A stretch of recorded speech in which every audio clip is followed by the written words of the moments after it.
Hey guys, Mike here. In this video, I wanted to talk about the meta and how it affects freedom of expression in video games. So you can see right here, I have just some clips of Nioh 2 playing in the background. And Nioh 2 is a action RPG game. It's quite different from Fire Emblem Engage. Fire Emblem is a strategy RPG game. But there's an important point I want to make. Now, in Nioh 2, there is a meta. There will always be a meta that exists in video games, and a meta is just whatever's optimal, whatever's the best. But in Nioh 2, you can see the combat in Nioh 2. There's just so much variety and expression that the concept of a meta is pretty irrelevant in that game. Like I said, meta will exist, but because of the options that the game gives you, the different weapons you can use, the different yokai abilities, which are those monster things that are coming out of the enemy, just all sorts of combos, all sorts of stylish, all sorts of freedom of expression. That's very apparent in Nioh 2, and it pretty much makes the meta doesn't matter, really.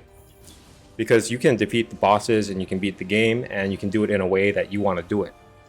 And I feel like that's something that all games should strive for, because if there's a meta and the meta is so good that everyone has to use it, then that means everyone's going to play the same way and it's going to be extremely boring.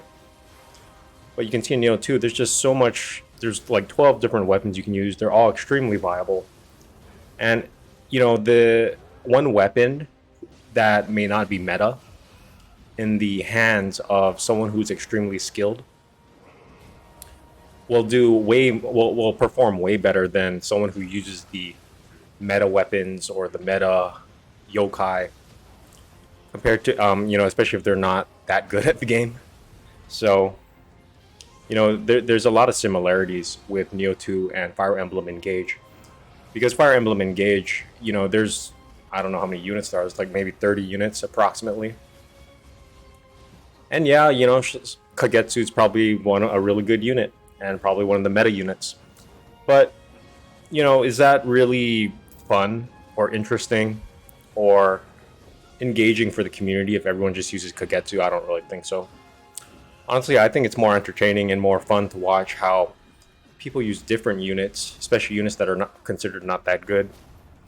Or they make teams that have or make armies that have a theme to their army, like whether it's like, all magic or all girls or all old units, or, just stuff like that.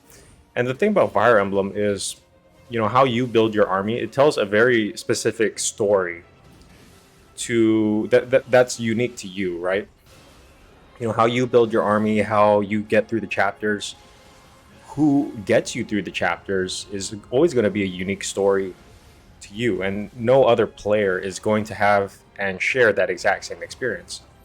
So that's where I believe Fire Emblem, just like Nioh 2, has this potential for freedom of expression or artistic expression when you play a video game. And that expression is what makes the game really fun. Going back to my earlier point, if everyone just uses the meta and the same thing, then it's not that fun. Makes the game really boring. Makes the lifetime of the game, and the people talking about the game, it's really going to shorten the lifespan of the game. Because people are just going to do it, move on to the next thing. There's nothing particularly interesting.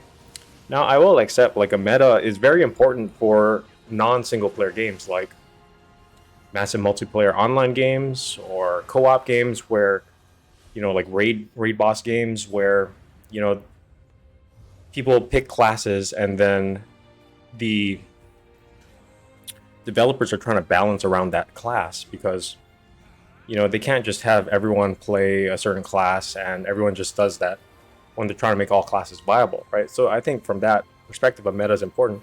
Same thing for fighting games, right? You can't just have one class or one character be overpowered compared to the others, because everyone's just going to use that character, and it's just not going to be fun, right? Because if everyone uses the same character, then there's really no point. It makes the game boring, right? So that's where I think a meta is more important for those multiplayer games where there's player to player interaction, right? But for single player games, right, the only thing that's challenging you is the the bosses and the challenges within that single player experience. So freedom of expression, I feel, is more important for single player games, and it just makes it more interesting. There's more to talk about. There's more for the community to talk about, and I think Fire Emblem Engage did a real good job with making all the units fun to use and viable, and they have their own backstories, and it allows people to create their own adventures and express themselves however they want to in the game, right? And that's just like Neo 2. So that's just some of the points I want to talk about today. Let me know what you guys think in the comments. I think Fire Emblem Engage is turning out to be a really big success in my opinion, just from this perspective, and I think it will go down in history as probably one of the important games, probably just like Neo 2. So anyways, that's pretty much it for this video, and thanks for watching.